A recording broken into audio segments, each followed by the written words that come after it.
இதை வந்து கட்டுனது யார் அப்படின்னா, கட்டிட கலைஞர் யாரு, அந்த இன்ஜினியர் யாரு, ஆர்கிடெக்ட் யாருன்னு கேட்டிங்கன்னா வந்து வீர சோழ குஞ்சரச்சன் ராஜராஜ பெருந்தச்சன். அப்பா, இந்த பேரை சொல்றதுக்கு ரொம்ப கஷ்டமா இருக்குது. ஏன்னா அந்த உச்சரிப்பு வரணும் இல்லையா?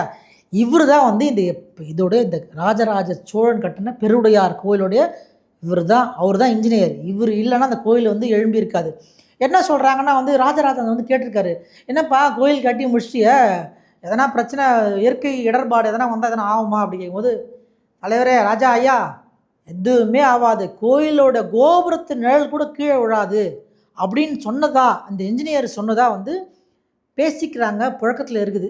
அது வந்து கல்வெட்டில் இருக்குதா, இதில் இருக்கா, அதில் இருக்கானா, இந்த மாதிரி சொல்கிறாங்க. அதாவது தஞ்சை பெருவுடையார் கோயிலோட கோபுரத்தோட நிழல் வந்து கீழே படாது அப்படின்ற மாதிரி சொல்கிறாங்க. பட் ஆனால் சில ஆய்வாளர்கள் வந்து இல்லை அது சில நாட்களில் வந்து கீழே படும் அப்படின்ற மாதிரி சொல்கிறாங்க.